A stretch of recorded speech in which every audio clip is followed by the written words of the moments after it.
बिस्मिल्लाहिर्रहमानिर्रहीम। अस्सलाम वालेकुम डियर स्टूडेंट्स।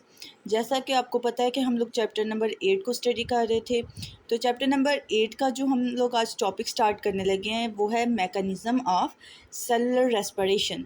ठीक है, सेलुलर रेस्पिरेशन हम लोगों ने देखी थी कि breakdown of food to release energy, जिसमें हमने पढ़ा aerobic respiration and anaerobic respiration.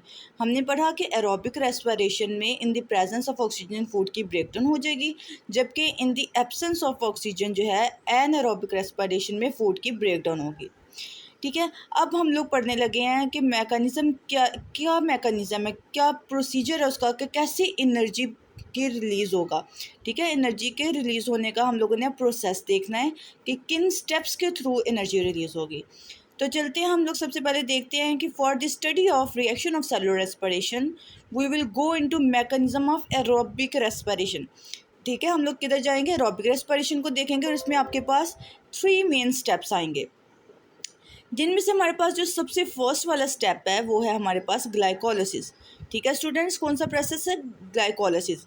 अब ग्लाइकोलिसिस जो वर्ड है एक सिंगल वर्ड, ये 2 डिफरेंट वर्ड से कंबाइन होके बना है, glyco and lysis. What is the meaning of glyco? Glyco means glucose. ठीक है, what is the meaning of glyco? Glyco means glucose and lysis, lysis means break down, यानी कि break down of glucose. यानी कि glucose क्या है, हमारा food. हम लोगों ने यही पढ़ा था कि हमारे खाने की ब्रेक डाउन हो जाती है, हमारा जो फूड है वो in the presence of oxygen break down होगा। तो सबसे पहले हमारे फूड की ही बात की जा रही है कि ग्लाइकोलिसिस में पहले प्रोसेस में क्या होगा कि आप लोगों का जो ग्लूकोज है, ठीक है, ग्लूकोज आपके पास क्या है, 6 कार्बन मॉलिक्यूल, ऐसा कंपाउंड है जिसमें क्या है, 6 कार्बन के मॉलिक्यूल्स हैं। ठीक है, अब ये 6 कार्बन मॉलिक्यूल्स क्या होगा, 2 मॉलिक्यूल्स में कन्वर्ट होगा। 2 मॉलिक्यूल्स किसके, पायरुविक एसिड के। अब 6 मॉलिक्यूल्स है, 2 पार्ट्स में जब डिवाइड हो जाएगा ये 3 कार्बन एंड 3 कार्बन्स में डिवाइड होगा, यानी कि 2 मॉलिक्यूल्स ऑफ पायरुविक एसिड। ठीक हो गया। अगर ग्लूकोज की बात करेंगे उसमें हमारे पास 6 कार्बन्स हैं, अगर हम पायरुविक एसिड की बात करेंगे हमारे पास उसके अंदर 3 कार्बन्स हैं। अब देखिए इस दौरान जब आपके पास 6 कार्बन मॉलिक्यूल्स यानी कि ग्लूकोज 3 कार्बन कंपाउंड यानी कि पायरुविक एसिड में जब कन्वर्ट हो रहा होता है, इस दौरान आपके पास 2 मॉलिक्यूल्स रिलीज होते हैं। ठीक है, 2 डिफरेंट मॉलिक्यूल्स। एक हमारे पास है 2 एटीपी रिलीज होंगे। एटीपी क्या था आपके पास, एडिनोसिन ट्राइफॉस्फेट। ठीक है, ये एनर्जी के फॉर्म है। और सेकंड जो एनर्जी आपके पास बन रही थी वो क्या थी, NADH यानी कि न्यूक्लियोटाइड एडेनोसिन डाई हाइड्रोजन। ठीक है, अब देखिए this process is called glycolysis. इस पूरे प्रोसेस को हम लोग क्या कहेंगे, ग्लाइकोलिसिस, जिसके अंदर आपका 6 कार्बन जो मॉलिक्यूल ग्लूकोज है उसकी ब्रेकडाउन होगी 3 पायरुविक एसिड में, उसके रिजल्ट में आपके पास ATP और NADH बनेंगे। ठीक है, उसके बाद ये कहाँ पर सारा प्रोसेस हो रहा होगा, आपके साइटोप्लाज्म के अंदर। ठीक है, oxygen is not required for glycolysis. अब इस दौरान कह रहे हैं जो आपकी ग्लाइकोलिसिस है इसमें आप लोगों को ऑक्सीजन की रिक्वायरमेंट ज़रूरी नहीं है। ये एरोबिक रेस्पिरेशन है, ये इन दी प्रेजेंस ऑफ ऑक्सीजन ही होगा, लेकिन इस प्रोसेस के लिए आपको ग्लाइकोलिसिस की ज़रूरत नहीं है। अब जब हम लोग नेक्स्ट साइकिल पे जाएंगे वहाँ पर आप लोगों को ऑक्सीजन की नीड होगी। This is why it is also occurs in anaerobic respiration. आपने देखा होगा जब हम लोगों ने एनारोबिक रेस्पिरेशन पढ़ा था उसके अंदर भी ऐसे ही था, कार्बन के जो मॉलिक्यूल से ग्लूकोज, ठीक है, वो कन्वर्ट पायरुविक एसिड में हो रहे थे, लेकिन पायरुविक एसिड के बाद वो आगे से लैक्टिक एसिड और अल्कोहल में कन्वर्ट हो रहा था। ठीक है, उसका रीज़न ये था क्योंकि उसके अंदर भी पायरुविक एसिड की फॉर्मेशन हुई है, और वो किस वजह से हुई है, क्योंकि उसमें ग्लाइकोलिसिस है जिसके अंदर आपको ऑक्सीजन की नीड नहीं है। आगे देखें, आपके पास ये रिएक्शन है, आपके पास इसमें आपके पास देखें आपके पास 3 and 3 यानी कि ये 6 मॉलिक्यूल टोटल, और ये क्या है आपके पास, ग्लूकोज। अब ये ग्लूकोज आपका ब्रेकडाउन किस में हो रहा है, पायरुविक एसिड में। अब देखिए ग्लूकोज के आपके पास 6 थे, अब ये किस में कन्वर्ट हो गए, 3 मॉलिक्यूल अलग हो गए और नेक्स्ट वाले 3 मॉलिक्यूल्स अलग हो गए। ठीक है, अब इस दौरान आपके पास क्या होगा, ATP के मॉलिक्यूल्स रिलीज होंगे, 2 ATP। देखें ये एक ATP हो गई है आपके पास और ये ATP नेक्स्ट वाली है।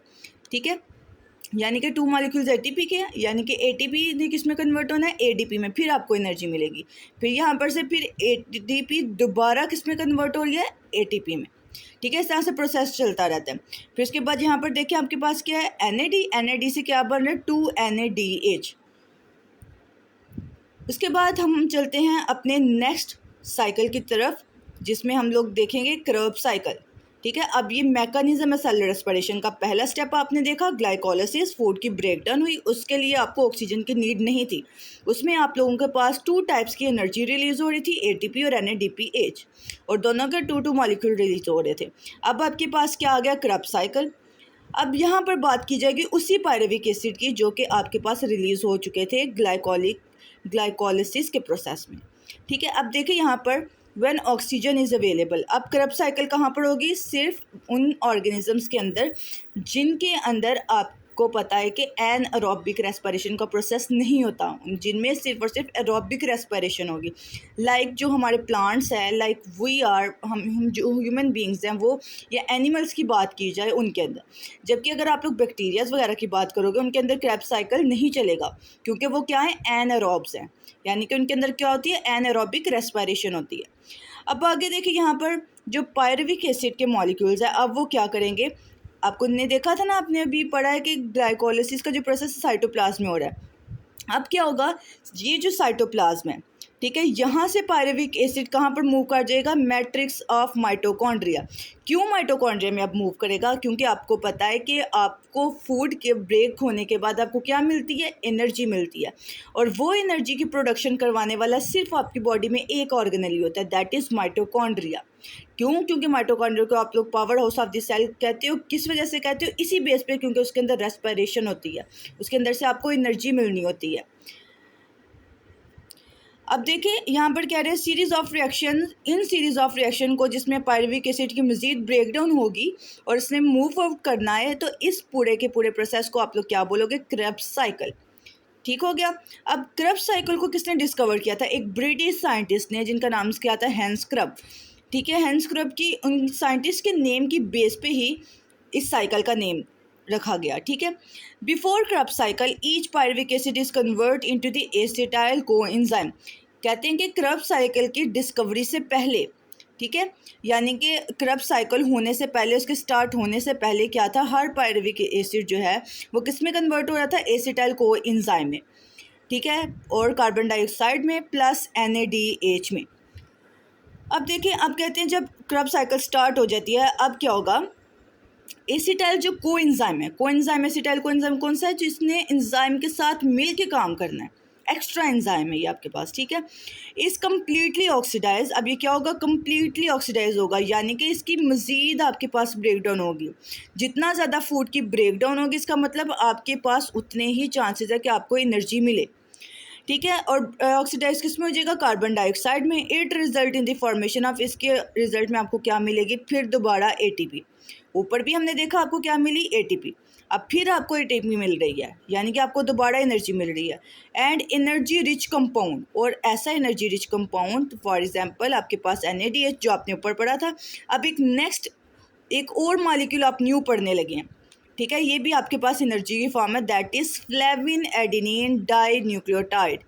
ठीक है, रिड्यूस आगे क्यों लिखा है, इसके साथ आपके पास हाइड्रोजन का मॉलिक्यूल आ रहा है। ठीक हो गया। अब देखिए, हम लोग ऊपर जो ग्लाइकोलिसिस में थे, हम लोगों ने 2 टाइप की एनर्जी पढ़ी, ATP पढ़ी, हमने NADH पढ़ा। अब जैसी क्रब साइकिल हुई, अब इसका मतलब है अब फूड की ज़्यादा ब्रेकडाउन होगी। फूड की ज़्यादा ब्रेकडाउन होने का मतलब कि आपको ज़्यादा एनर्जी मिलेगी। अब इसलिए आपके पास एक और न्यू टाइप की एनर्जी आप लोग पढ़ोगे, FADH2, यानी कि flavin adenine di nucleotide reduced. उसके बाद देखिए यहाँ पर आपके पास कंप्लीट इसका रिएक्शन आ रहा है, इसको भी हम ज़रा देख लेते हैं।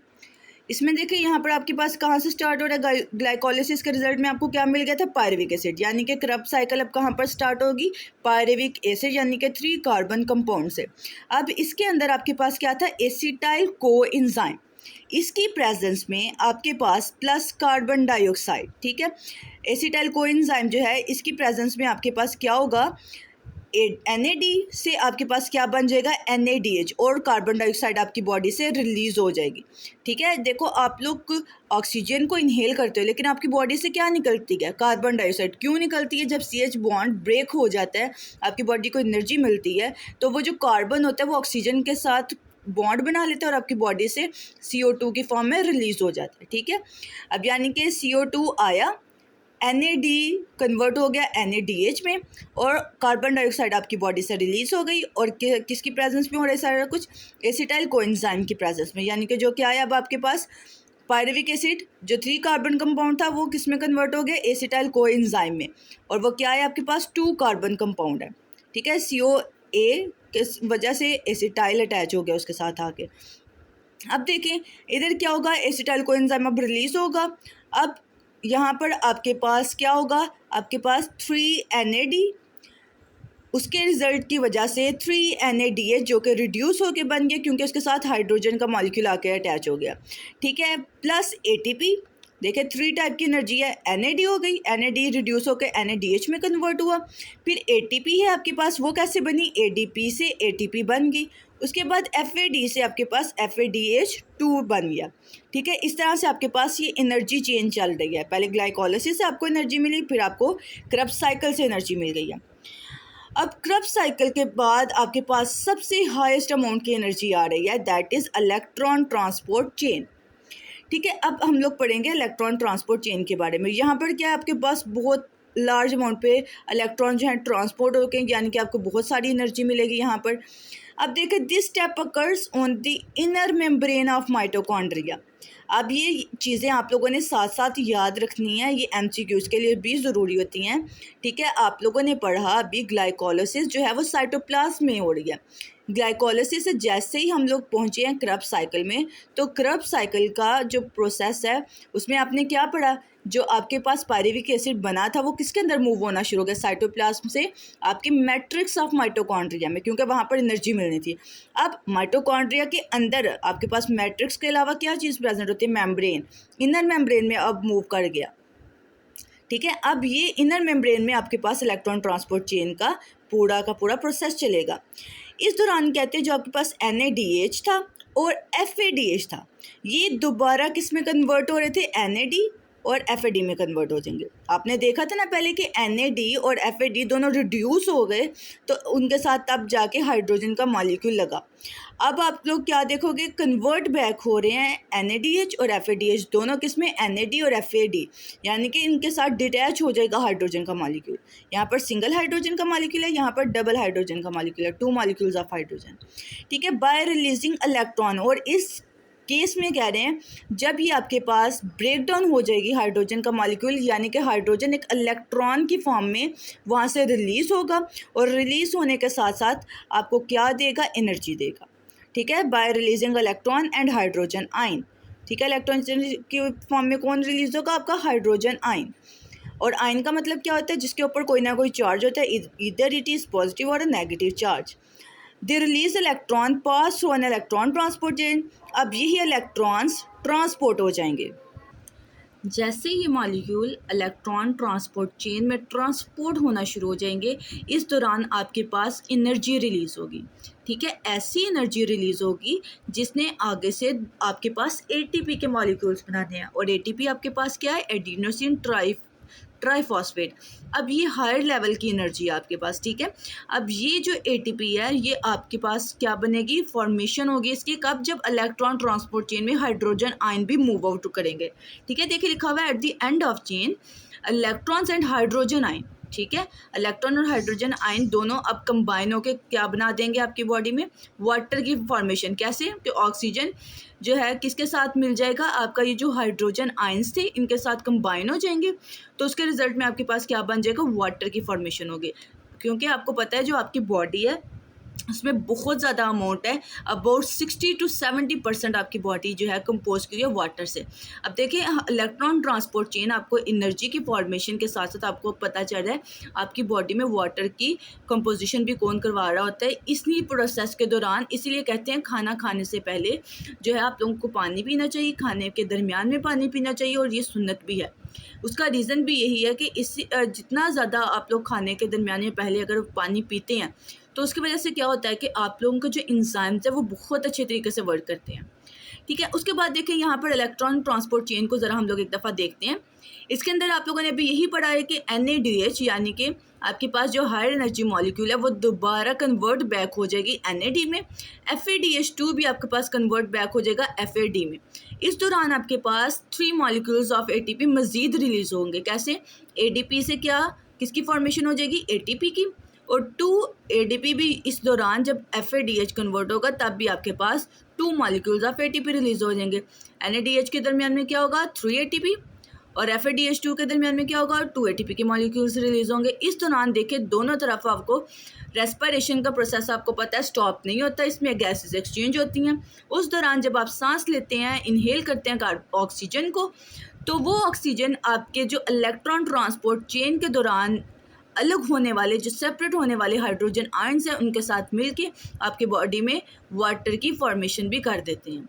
ठीक है, इस तरह से आज हमारा टॉपिक कंप्लीट हो जाता है। इंशाल्लाह हम लोग नेक्स्ट वीडियो में न्यू टॉपिक के साथ मिलेंगे। तब तक के लिए स्टूडेंट्स, अल्लाह हाफिज़।